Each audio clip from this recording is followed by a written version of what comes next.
Hey again, friends.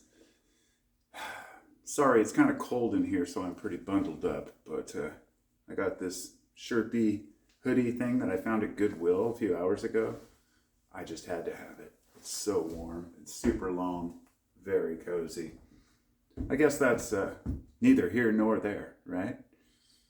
But telling you about my comfort, you know, just acknowledges the comfort. So, oh boy, where do I start?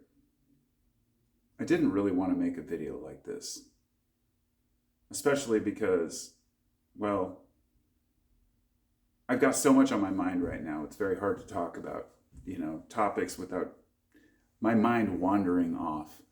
Um, Today has just been pretty chaotic.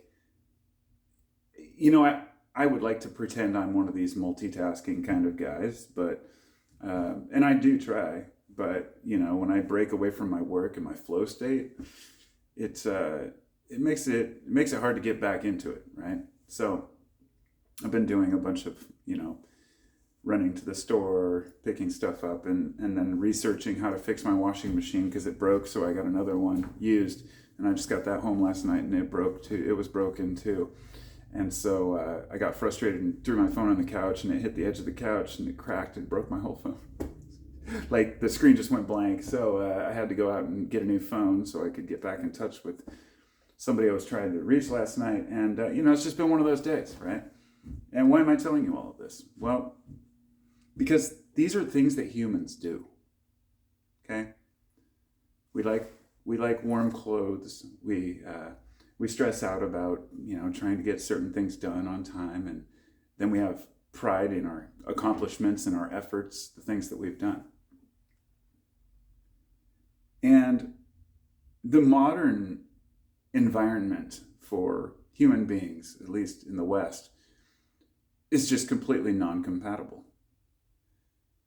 We've sacrificed comfort for style, and that's not just a metaphor. That is everything our society stands for. You get up there in a stuffy suit and tie and pretend that you care. That's what politicians, CEOs, various people in this world do. But that aside, they're still people, right? They are still people, even though I may not live in their world, they're still people that live in the world.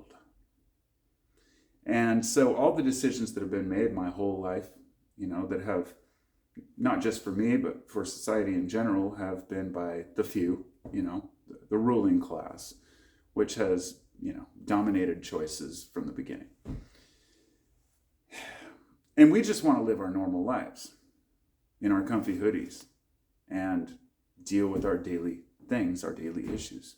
But why that's important is because all these daily stresses, the things that we go about, are because the society is so fucked up that they make products that are going to fail. So you have to deal with the washer, right?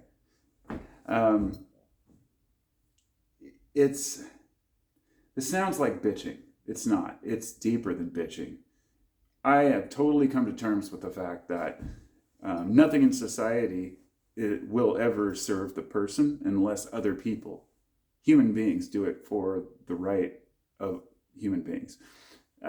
Humanism, in a sense, something that's been so ridiculed. Like, if I were to say I'm a humanist, people like, oh God, oh, what about borders, and what about this, and what about that? No. There was a time when I would actually entertain a debate about, well, what's good for the country and what's good for, I just, all of it's gone now. Over the last, year or so, I've just pushed myself into this corner of realization and forced myself to say, you need to stand by your values, the things that you think are truly important. And I have never been able to shake the belief that every human being is important to me. Everyone. Maybe not maybe not the ones who harm other people, and especially children, but the people. If a person has harmed no others purposefully, if their intentions are good, I don't care what your beliefs are. I don't care how much schooling or education you have. I don't care what color you are, what gender you are. if you're a human being, then I'd like to spend time hanging out with y'all. You know what I'm saying? And that is such a simple thing. If you've ever been to like a Grateful Dead show, you know, sure, there's a small portion of people who cause trouble. And then a whole lot of people who just have a great time.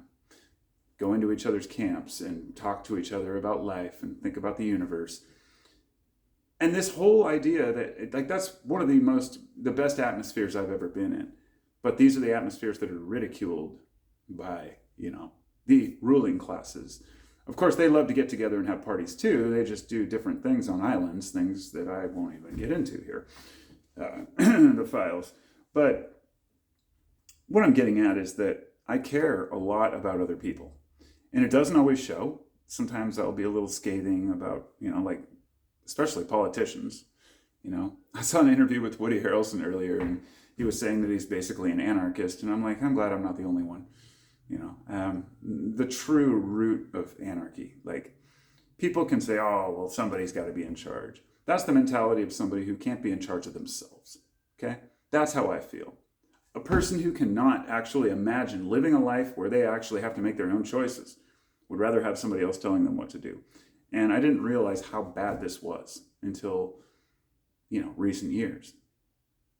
I've always been a little eccentric, but I've never really realized how rare that is. Like, when I meet other people who are willing to wear funky clothes and act a fool and not worried about ego any more than the ego is part of who we are. We don't want to be seen as assholes. That's the thing. The ego is important to protect us against looking like jerks, because if people are telling us you're a jerk, you better start listening. If a whole bunch of people in your personal life are saying you're wrong or you're thinking wrong, at least rethink your thoughts, right? Or if, you know, a whole bunch of people in society agree that there's something that should be known, that every bill that passes through Congress and the Senate, from what I understand, if 90% of the people are opposed to something, it's still most likely to pass. And if even 10% of the wealthy are opposed to something, yet 90% of the people are okay with it, it won't pass. This, not just history is written by the victors, but the future is written by the victors. This doesn't mean we should feel defeated. This doesn't mean we should feel like we're weak and we can't do anything. Nor should it matter to the point where we feel like we have to spend our whole lives in politics and being involved and focusing on all this shit, because you don't have to. In fact, you don't have to do anything you don't want to do in this life. Yeah, we have obligations. Yeah, we've set forward, we're parents, you know, husbands, wives, we have friends, we have grandparents. Well, some of us, but we choose how much we give a shit.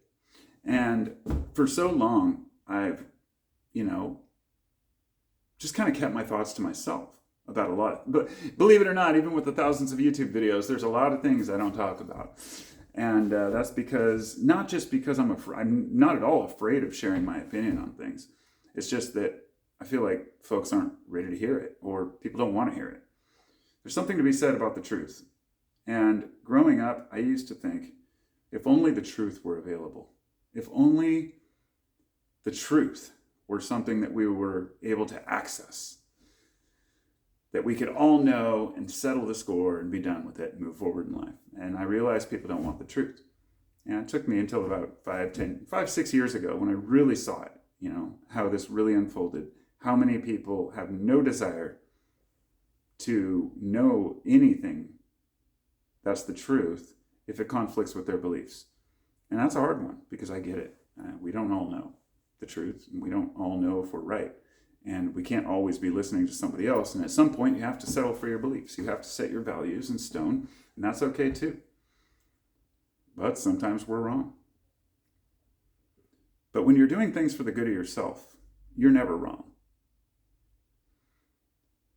There's much more harm done in trotting through life thinking that we're always the victim, or that we're always the one that suffers the most, or that we have some obligation to society to perform some standard.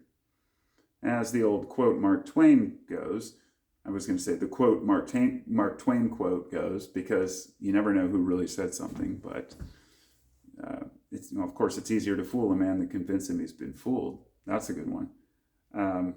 But that's not the one that I was going to say, and it already slipped my mind. So many good ones. But they remind us that, we can be very sure of ourselves. We have to decide when it matters. And knowing thyself is not just an idea or, something we should work on, but something we should be damn well focused on all the time. We need to think more. We need to focus more on our thoughts and let them run away. And those are my thoughts. Anyway, I will talk to you all next time. I got to get back to work again, and feeling pretty toasty now. I had to kind of warm up for a minute, but I dare not wear this when I'm painting because it's so comfy. And I don't want to ruin it. I'm going to back up a little bit here. You can see it. Look at the size of that thing. It goes all the way, you can't see it anyway. It goes all the way down to my knees. This is the greatest jacket ever. Thanks, everybody. I'll see you next time. Be well.